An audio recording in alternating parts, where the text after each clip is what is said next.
All right, so just do a little box opening. This is experimental, I guess, at this point. So first and foremost, I don't know how to do this.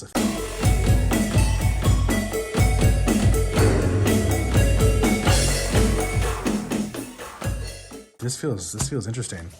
Nothing up my sleeves, but this is the intro to Agree to Disagree, MTG, which I did not realize until after I started writing it out that it rhymes. But ATG, MTG, Agree to Disagree. Point being, this right here is, I guess, my first video. My girlfriend's in the background. She's making fun of me. She's going to judge me a little bit. I'm not making fun of you. You probably heard her. But yeah, this is a new setup. I'm trying to figure it out. I don't think people care that much yet, but what my things are. But other than this is the Avatar Collector Booster box.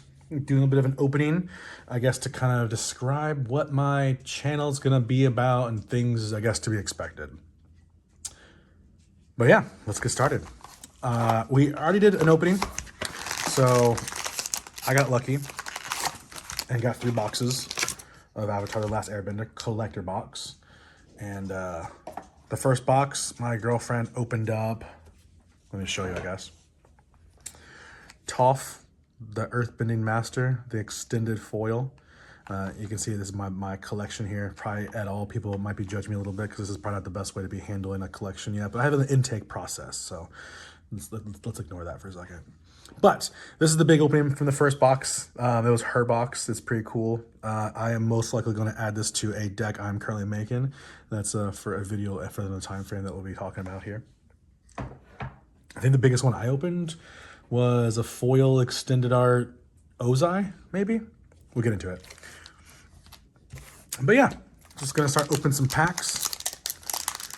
Learn how to do this on camera.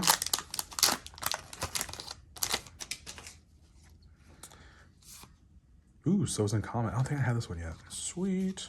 Bribery foil. Ooh. Ooh, Katara. It's the what are they calling it now? It's not the extended art, not the showcase. Yeah, there's so many names now for him. Jet foil. Azula. I didn't get an Azula on my last one. That's pretty sweet. Now we're into the boring stuff. Unlucky Cabbage Merchant.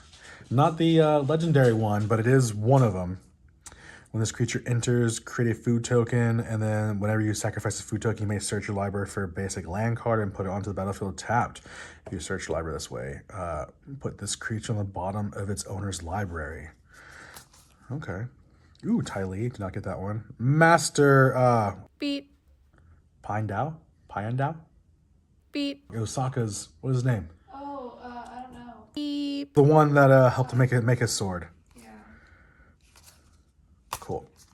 So yeah, most of this right here right now is me kind of coming on here, just doing a bit of an opening so you guys can see some stuff, but also get past the crinkly part. I guess I kind of wanted to describe what the plans are. Ooh, what's this? Oh, Azula. I kind of want to express, I guess, the plans of what this channel is, what I'm trying to do. This is just kind of fun for me mostly. Oh, Beat. Yeah, Fire Nation Drill. Off the rip. Foil extended art, or this is, I guess, a concept art looking thing. But yeah, oh, wow, this is a good one too. Damn. Okay, so I'm saying ums and uhs a lot right now. I guess I need to work on that. But yeah, this channel is mostly the Agree to Disagree. I have a bit of a life mantra that I miss the concept of Agree to Disagree. I miss people just having conversation, having discourse, and actually just having some conversation. Not to change each other's mind, not to try to, you know, change the Beat. world. I guess you can't say Beat. Cut that. I'm not sure if you can even hear her. Can you hear her? Say it again. Corn. Oh God. Is Karn considered a bad guy in the MTG lore? Put it in the comments. That's a one that's gonna agree to disagree on people. Yeah, there's a lot of people who disagree. Point being, I just miss the concept of agree to disagree, people having conversation. And with that life mantra, I kind of miss the idea of just discussing certain things in regards to MTG. And for me, I find it funny that it's often an argument for, you know, EDH Rec and Architect and all the places like Scryfall that's like, go here, get the best card possible. And I feel part of this conversation comes from, oh, I got Secret Tunnel. I'm just gonna be saying that a lot over and over. Secret Tunnel and Cityscape Lover, another one. Cool. I just miss those concepts, and I feel like when it comes to MTG, I guess, ooh, I got Flopsy. That's Beep. cool. Flopsy was cool. I like Flopsy. In the universes beyond, I guess the IP beyond Magic, Flopsy is cool as hell. But Beep. I'm just repeating myself over and over again. Again, this is where we got Beep. learn. Damn it. No. Beep. Damn it. This is where I guess I gotta learn how YouTube works and all this kind of stuff, because some of you know me, some of you don't. I don't necessarily care to have this be a connection to my real-time job. But I miss conversations about how to make decks and it not just be the exact same deck. I remember a number of times I would look on like EDH Rec and talk to other people and be like, how did you build this commander? And they'd be like, I built it this way. I'm like, cool, that's the only way I've ever seen videos. It's the only thing I've ever seen. Anytime someone talks about this commander, it's all they're talking about. And I kind of want decks that, well, for me, that I liked pulling a commander out and people be like, oh, that card, I already know what to expect with your deck now. And I was like, well, that's kind of boring. I don't want you to know how to expect with my deck just because it's the most common way of building this particular commander. And I like building decks where you see the commander, you have an idea, and I start playing it, and people are like, yo, what? What are you doing? And it's kind of fun because people just don't know what to expect with my decks. And not saying I'm some wizard when it comes to how to make decks, or even what I'm doing in regards to making the decks myself. But I just kind of liked building decks that people didn't know what to expect. And anytime you look on EDH Rec and see these, oh, Combustion Man, Sparky Boom. When you see these, oh, here's how to build Wilhelt. It's zombies. And it's like, cool, I get it. You're building zombies. And that's fun. It's lovely. But at the very bottom of the list of how to build Wilhelt, there's like, how to build Wilhelt zombie soldier tribal. And it's like, oh, I've never seen that deck. And you go to it on EDH Rec, and all it is the same most popular cards that people have built in regards to the exact same. Oh, wow, I haven't seen this one yet. Aang, Awoken Avatar, and it's a reprint of Merit Lage. That's actually really cool. I haven't seen that yet. No one's talking about that one. That's really cool. I like that. But yeah, and so I like building decks that are a little bit different. And I feel like the whole concept of agree to disagree on this channel is building decks you probably haven't seen yet, building decks that maybe you've seen 1,000 ways of people how they build them. And I just want to do something a little different. And you don't gotta like it. You don't gotta agree with me. You're actually encouraged to disagree with me.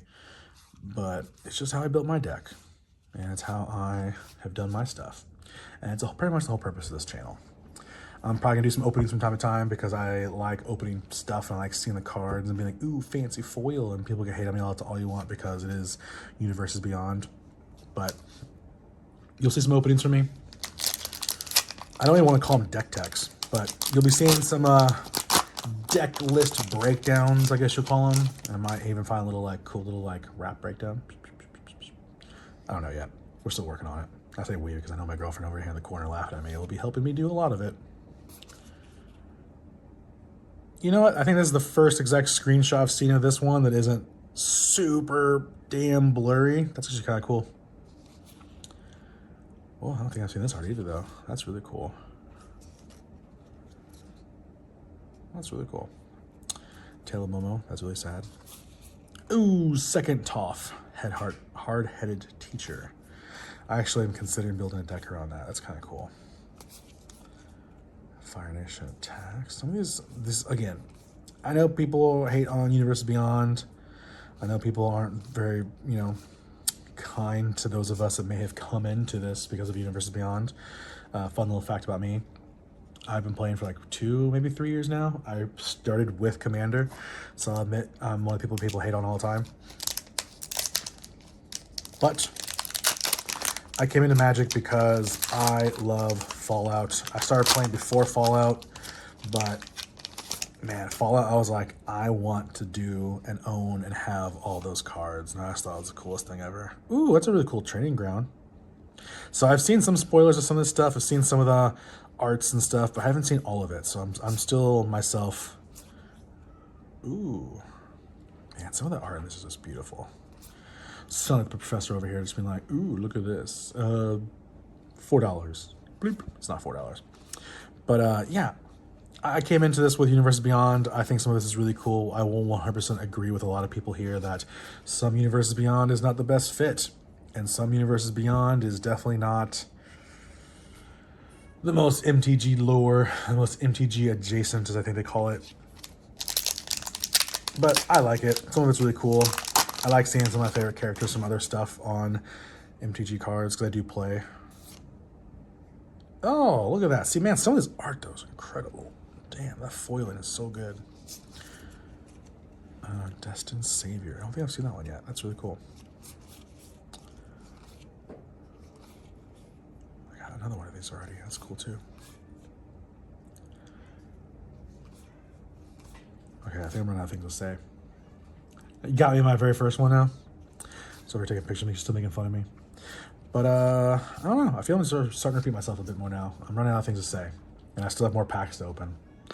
Well, you talked a little bit about how your decks are different and how you want them to be different, but why do you want them to be different? What contributes you in it? Because it is fun. I'm not sure if the audience can hear her over there in the corner. She said that, why do my decks want them to be different? And I don't know, her and I both, again, not been playing very long. Oh, I got Bossing Say. Hey. And a foil extended art. Sweet. My decks, I want them to be a little bit different because who doesn't want to be a little different? And there's nothing wrong with being average, nothing wrong with being boring. I tell people all the time in my day job, there's nothing wrong with being average. Average is there for a reason. We have that metric to base off and have things to use that, you know? Nothing wrong with being average. But it's just fun playing decks, and I like people seeing people's reaction, being like, just again, having some level of what they feel is expectation for what they're about to see of me, and then just the entire time be like, whoa, what was that? What? You're using that in this deck? And it's just kind of fun. You'll probably hear me talk about it in my very first video. I guess this is my first video, but in my first deck list breakdown, I think we're calling it, you'll see, God, see, this is the coolest thing with Toph, Return of the Wild Speaker. Again, it's not too blurry either. I know some of the people did not like the screenshots too much. That's nice. Oh, I got a non-foil Toph Earthbending Master. Same thing, just not foil. That's great. Oh, and right behind it is in regular foil. Crazy. I know this is kind of an expensive card. A third. No, I'm joking. It's not a third. Just see her face. Oh, that's great. Okay. Who doesn't want to be a little different? No one wants to be 100% boring and normal. That's fine if you do. But I think it's kind of fun to do something that's a little different and do something maybe isn't to be expected. And the reason I said that is because my first deck, you'll hear me talk about, I might even show it on here. We'll see. One of the very first decks that I ever built, like, for myself, that I was, I was like, oh, I don't want to just have a precon and upgrade the precon. I want to do my own thing. Was Grismold the Dreadsower, which I feel is partially what kind of inspired a lot of the way I build decks, is because at the time when I built Grismold, I was still new to Magic. I was still, learning a lot of the rules and the specifics of layers, which I'm still learning layers, but learning all different kinds of things in regards to some of the minute details and the very, very specific scenarios and some of these rulings come into play. And I just thought the group hug mentality was kind of cool. I thought group hug was so weird and different. Why would I want to help my opponents, I'm helping them, giving them life, giving them mana, giving them creatures. Why would you want to do that? And it was such a just a different perspective for me that I hadn't really, thought of yet and figured out, and didn't really make a lot of sense to me. And ooh, a Legend of Kurik. That's really cool art. And I don't know, I feel like that mentality was like just really fun for me to see, and really fun to like maybe explore it more is probably a good way of putting it. And since then, it was like, cool, I want to build decks that maybe I didn't expect. Maybe they're not very common for me. And, from there on, started a number of decks. Of course, who doesn't build a deck just because it's fun? Hard to not say the F word. This is going to make it a bit difficult. One of my favorite decks, one of the more popular decks that I feel like people know me as, Grimgrin Corpseborn, which he probably will not make much of an appearance on this channel, mostly because he's very, very boring, very much the commander you expect him to be. It is Dimir zombies doing zombie things. But he was fun. And I feel like I had a lot more interaction that wasn't just counter spells in that deck that people maybe weren't anticipating. So yeah, we all have decks that are like just normal, fun, and boring, and the ones you kind of expect, but... Ooh, Earth King. I was trying to be a bit of a... Ooh, that's really cool too. I've only seen a couple of these with the actual gold foils. Firebending Student. That's really cool. Clone. Such a good scene. So yeah, Tectonic Split. I was saying with this, the clone. Great scene in the show. Hilarious. Because if I remember correctly, they had mentioned that this was closer to the original depiction of Toph that they wanted. And then when it became Toph, this little girl, they just kind of did a bit of a nod to it during this little scene. I thought that was pretty funny. Yeah, sure. I'm not sure if you heard that or not. I'm just going to agree. I'm just going to agree to disagree. Cue credits. So, still did not get the one card I really wanted out of this entire thing. One of the few cards I really, really wanted out of this entire thing was Wan Shi Tong. Oh, he's so cool. I wanted him really badly. So, yeah, that was a bit of the opening for the collector box of Avatar, The Last Airbender, X MTG. And me rambling probably incoherently for a couple minutes about what to be expected of this channel and what to be expected of potentially what I'm trying to do here. So I am new to this long form. God, I'm new to this. Let's put it that way. I'm not very YouTube savvy, even though I am of the YouTube generation. So like, subscribe, donate, whatever all the things was, all the buttons was to push. Expect to see some deck list breakdowns. That's a lot of words. We're gonna work on that. Check us out.